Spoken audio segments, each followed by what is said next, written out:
Hola a todos y bienvenidos a CatCop in Progress, el canal para opositores de policía en Cataluña. Hoy, Ley Orgánica 2/1986 de Fuerzas y Cuerpos de Seguridad.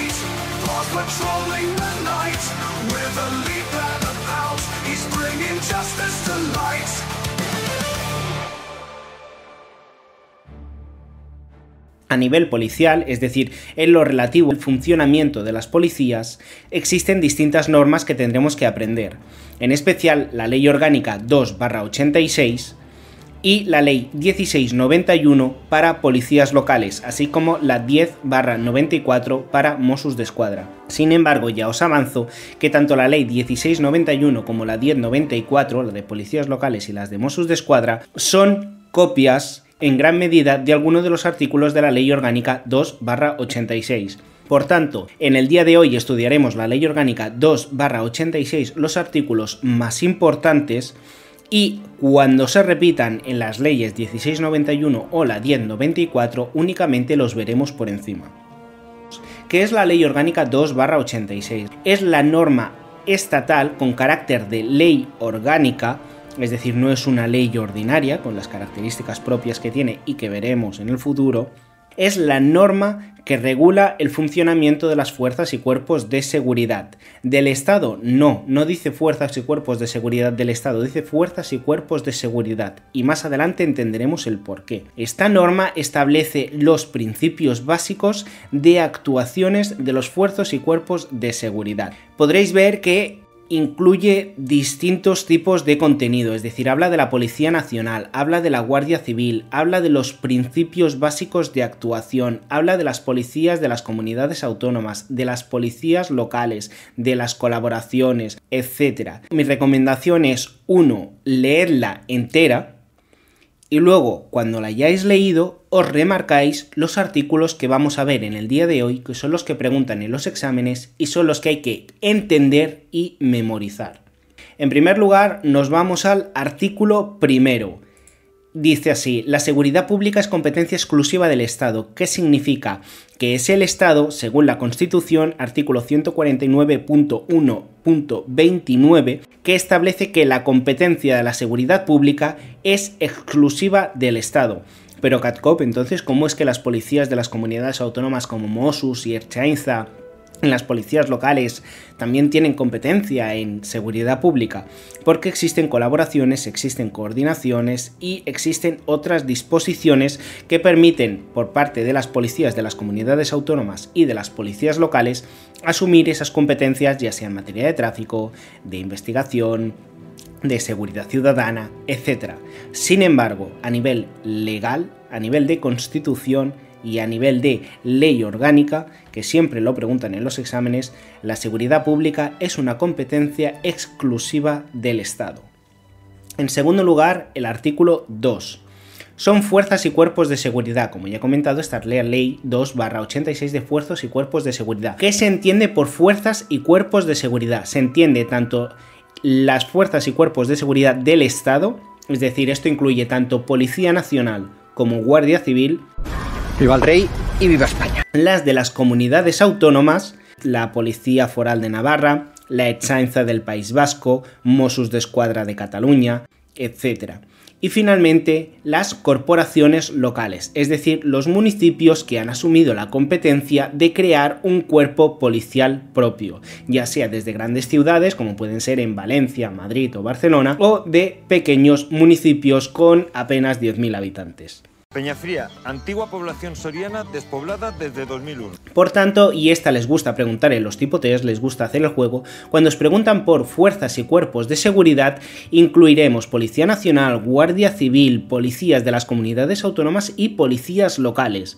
Sin embargo, cuando pregunten únicamente por fuerzas y cuerpos de seguridad del Estado, se estarán refiriendo única y exclusivamente a Policía Nacional y Guardia Civil. Entendido esto, pasamos al artículo 3. Los miembros de las fuerzas y cuerpos de seguridad ajustarán su actuación al principio de cooperación recíproca y coordinación. En los tipo test les puede gustar jugar con otras palabras, como por ejemplo colaboración. Recordad, la ley 286, cuando habla de cooperación, se refiere con las palabras cooperación recíproca y con coordinación. No habla nunca de colaboración, es decir, la colaboración, si la cortáis es la palabra col, la lechuga, queda fuera de la ley. Artículo 4. Todos tienen el deber de prestar a las fuerzas y cuerpos de seguridad el auxilio necesario. Este artículo va encaminado a la ciudadanía y es que tienen la obligación de colaborar con nosotros hasta cierto punto. Artículo 5. Este es esencial, ¿de acuerdo? Este artículo 5 es el mismo que aparece en el artículo 10 de la ley 1691. A veces nos preguntarán por estos principios básicos de actuación por el artículo 5 de la ley 2/86 y a veces nos lo mencionarán como el artículo 10 de la ley 1691. Es fácil de memorizar porque en la ley de policías locales el artículo que la regula es el doble del artículo que lo regula en la 286, es decir, aquí es el artículo 5 y su doble es 10. Lo primero, vamos a ir por partes, teoría de la pirámide, es decir, empezamos por los pilares, que son los principios básicos de actuación. Los principios básicos de actuación, como bien dice su palabra, son aquellas reglas esenciales que todo agente de la autoridad debe de cumplir en el ejercicio de sus funciones y fuera de ella. Para regular estos principios básicos de actuación se recogen en 6 categorías distintas. Esencialmente son la relación con el ordenamiento jurídico, las relaciones con la comunidad, la relación, el tratamiento de detenidos, la dedicación profesional, el secreto profesional y la responsabilidad. En un tipo test te pueden preguntar cuáles son los principios básicos de actuación y que te pongan los 6 de carrerilla, o bien te pueden preguntar por uno en concreto y que tengas que elegir cuál de sus características corresponde a dicho principio, es decir, te pueden poner en un tipo test cuál de estos principios es adecuado al ordenamiento jurídico y que te digan la opción A y que las otras 3 correspondan a la C de las relaciones con la comunidad, la B de tratamientos de detenido y la dedicación profesional, para que así falles. Entonces, ¿cómo memorizar estos principios básicos de actuación? Hay que distinguirlo en sus 6 categorías, es decir, cómo se relaciona el agente en relación a X. Esta X son las 6 categorías. Estas X son, en primer lugar, el lugar de ordenamiento jurídico más simple, la ley, es decir, cómo se relaciona la gente con la ley. Relaciones con la comunidad, más simple, con las personas, cómo se relaciona la gente con las personas. Tratamiento de detenidos, ya lo dice él mismo, cómo se relaciona la gente con los detenidos. Y luego, cómo se relaciona el agente con su dedicación profesional, cómo se relaciona la gente con su secreto profesional y cómo se relaciona la gente con su responsabilidad. Para memorizar estas 6 es muy sencillo. Imaginad 3 flechas. Una flecha hacia arriba es la norma, es decir, la norma es superior a mí, es la ley, ordenamiento jurídico. El agente, la segunda flecha, sería la persona que tengo delante, es decir, relaciones con la comunidad, con las personas.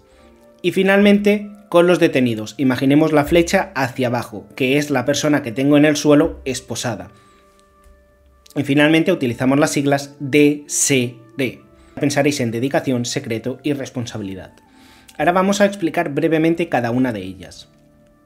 En relación al ordenamiento jurídico, se refiere a cómo te relacionas con la Constitución y el resto del ordenamiento jurídico, a cumplir tus obligaciones con neutralidad política, imparcialidad, sin discriminación por motivo alguno, actuar con integridad y en dignidad, a oponerse a todo acto de corrupción y a acatar los principios de jerarquía y subordinación. Esto es importante también y lo manifiestan mucho en el código deontológico. La obediencia debida, es decir, el que a mí me dé un superior unas órdenes, no podrá amparar nunca órdenes que sean manifiestamente ilegales.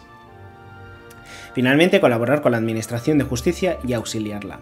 En relación con la comunidad, es decir, en relación con las personas, encontramos que hay que impedir cualquier práctica abusiva, arbitraria o discriminatoria, que hay que tener un trato correcto y esmerado y que tenemos que auxiliar y proteger a la ciudadanía. Este me lo salto porque ahora le haré más hincapié, y que solamente deberemos utilizar las armas en las situaciones que existe un riesgo racionalmente grave para la vida e integridad física propia o de terceras personas. En cuanto a la congruencia, la oportunidad y la proporcionalidad, la he dejado para lo último porque merece un capítulo aparte. Estas tres palabras se escuchan muchísimo, gustan mucho en los tipo test y también en las entrevistas personales. Primero necesitamos saber definir qué es la congruencia, la oportunidad y la proporcionalidad. Para memorizar estas tres se usan las siglas COP. La C de congruencia, la O de oportunidad y la P de proporcionalidad. Sin embargo, hay que entender que cronológicamente no están en orden. En primer lugar vendría la oportunidad, posteriormente la congruencia y finalmente la proporcionalidad. ¿Qué significa eso? La oportunidad se refiere al momento.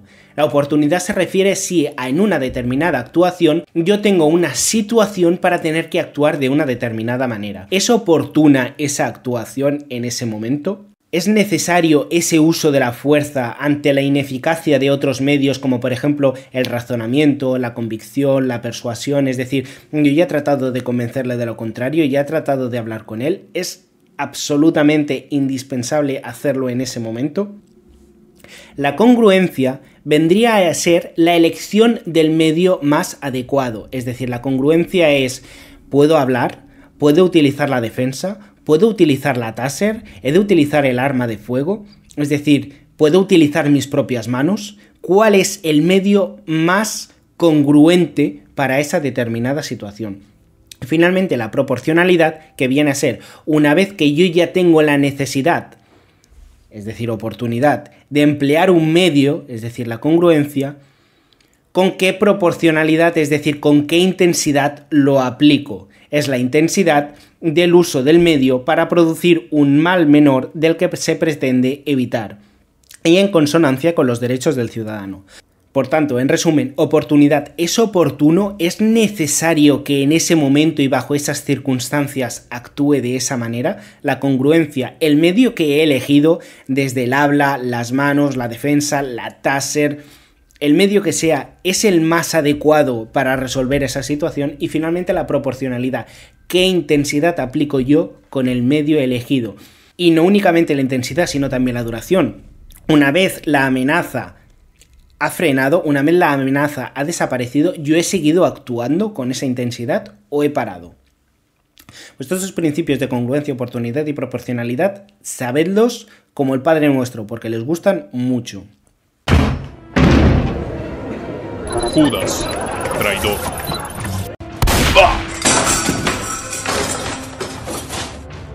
Tú no quieres entenderlo, ¿verdad? Ibas a ser exterminado. Ya te lo había dicho. Debo morir por los pecados de la humanidad.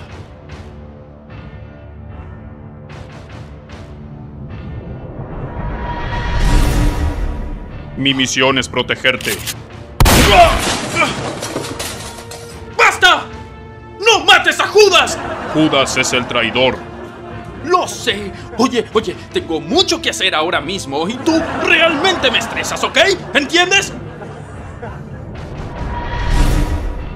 Pilatos a las 10 en punto.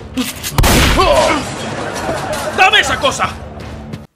Continuamos, el tratamiento con los detenidos, es decir, cómo se relaciona la gente con el tratamiento de los detenidos. Bueno, pues nuestra obligación de identificarnos debidamente en el momento de efectuar la detención, velar por la vida y la integridad física de las personas a quienes hemos detenido y que tenemos bajo custodia, es decir, respetar su honor, ofrecerles el derecho a ser visitado por el médico, etc. Y cumplimentar y observar que se da la debida diligencia a los trámites, los plazos y los derechos que tienen, es decir, tenemos que saber cuál es el tiempo máximo que pueden estar detenidos, los derechos que tienen y debemos darle cumplimiento a todos ellos. Si no, recordad que respondemos personalmente. Y finalmente encontramos los otros tres. Dedicación profesional, es decir, actuar con total dedicación debiendo intervenir siempre en cualquier tiempo y lugar. Es decir, aunque yo sea policía local en Albacete, si yo me encuentro de vacaciones en Galicia y encuentro una situación, tengo la obligación de actuar. Porque al ser policía, estoy reconocido como un agente de la autoridad a nivel estatal. Por tanto, en todo el estado, no importa si estoy de servicio o no, tengo la obligación de actuar, es decir, de intervenir, me hallare o no de servicio en defensa de la ley y de la seguridad ciudadana. Posteriormente el secreto profesional, y es que como policías tendremos acceso a mucha información de la ciudadanía que es privada y que no podremos divulgar, si no podemos incurrir no solo en sanciones disciplinarias, sino también en algunos delitos. Y finalmente, la responsabilidad, es decir, los agentes de la autoridad son responsables personal y directamente de los actos que hagan en el marco de sus actuaciones. Continuamos. Una vez ya hemos visto los principios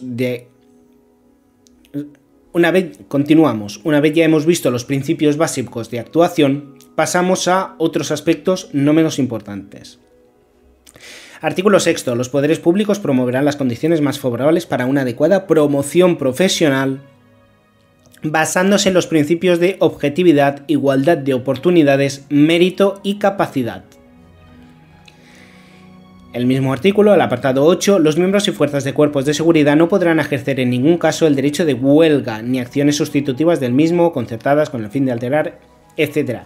En definitiva, ni las policías de las comunidades autónomas, ni las policías locales, ni las del Estado, que eran CNP y Guardia Civil, tienen derecho de huelga. Artículo 7. ¿Por qué lo he destacado este? En el ejercicio de sus funciones, los miembros y fuerzas de cuerpos de seguridad tendrán a todos los efectos legales el carácter de agentes de la autoridad. Es decir, los policías locales, los Mossos, la CNP, Guardia Civil, son agentes de la autoridad. Que no os confundan porque a lo mejor os pueden decir que son autoridad. No, la autoridad son los jueces, son los alcaldes y son otros órganos, pero no son la policía. La policía tiene la condición de agente de la autoridad, nunca de autoridad.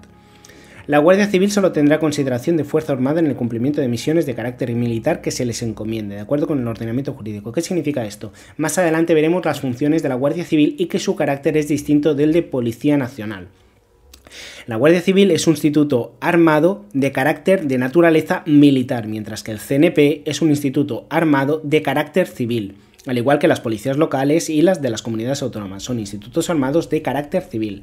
La Guardia Civil, al tener este carácter militar, lo que nos dice este párrafo de este artículo es que solo tendrá consideración de fuerza armada, es decir, la Guardia Civil está supeditada al Ministerio de Interior para todas sus funciones. Sin embargo, cuando ejerza funciones de fuerzas armadas, es decir, como el ejército, entonces tiene la consideración de fuerza armada en el cumplimiento de las misiones de carácter militar, como por ejemplo cuando se les envían a otros países a hacer determinadas misiones.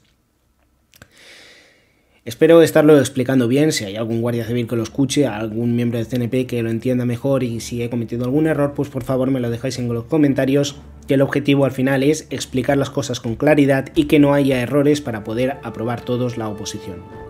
Continuamos. Artículo 8. La jurisdicción ordinaria será la competente para conocer de los delitos que se cometan contra los miembros y las fuerzas y cuerpos de seguridad, así como los cometidos por estos en el ejercicio de sus funciones.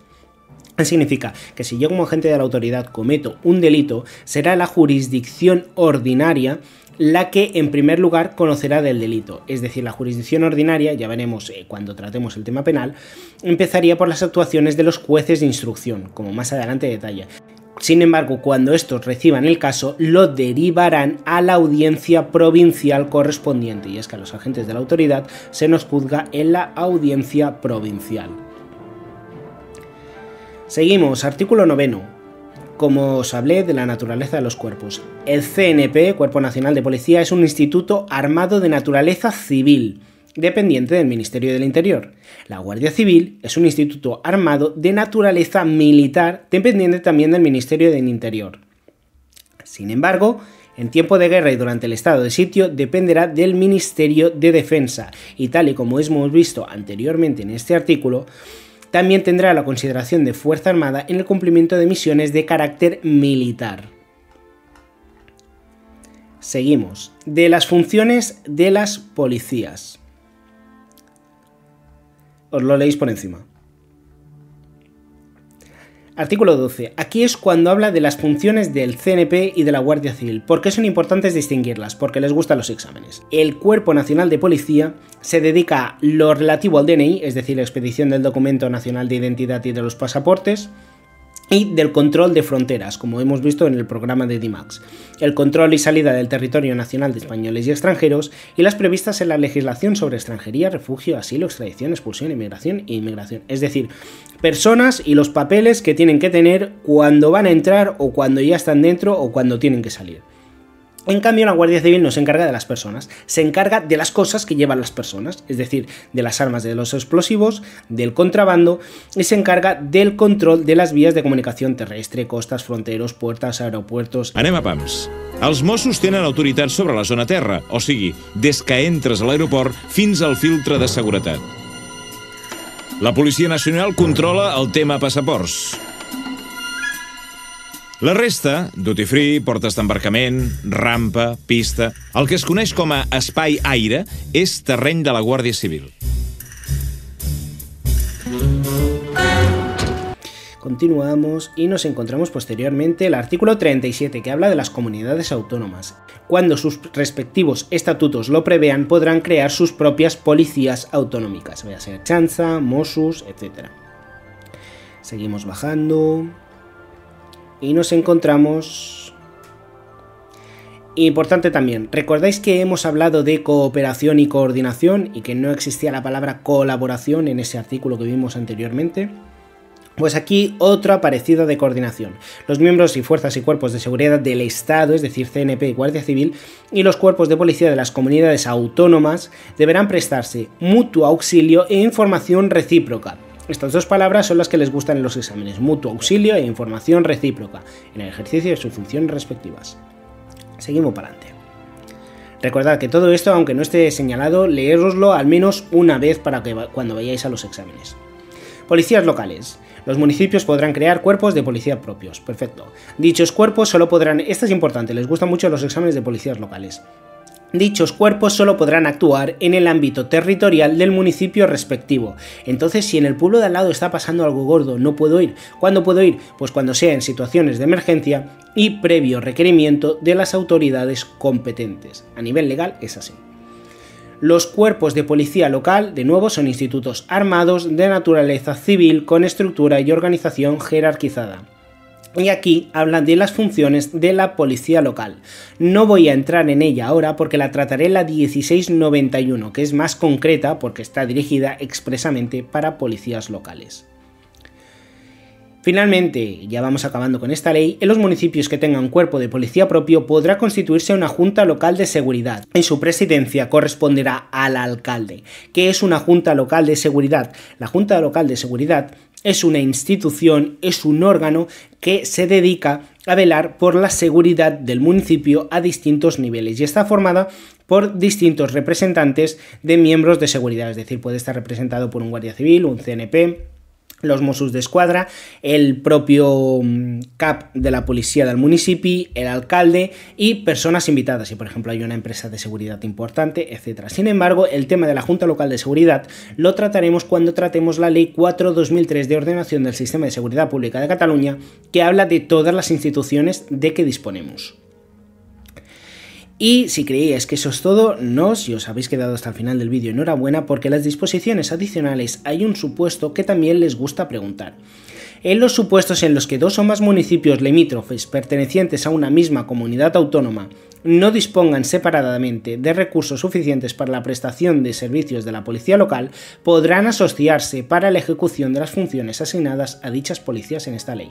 Es decir, que si hay dos pueblos que por sí mismos no tienen recursos suficientes, pero consideran que necesitan una policía, entre ellas dos pueden crear una única policía que les patrulle ambos municipios. Es algo extremadamente infrecuente, yo no conozco ningún caso, pero me la encontré una vez en un test y me hizo gracia y por eso la he dejado apuntado, por si alguna vez os la encontráis en el futuro. Cops, eso es todo por hoy. Seguid estudiando, seguid entrenando. Dejad en los comentarios vuestras dudas, sugerencias, cómo habéis aplicado las técnicas de estudio a este tema y qué os gustaría ver en el próximo vídeo. Compartid los vídeos con los opositores, que son vuestros futuros compañeros. Y recordad que la batalla es contra el 10. Es interna y como en la vida, tiene lugar en la mente.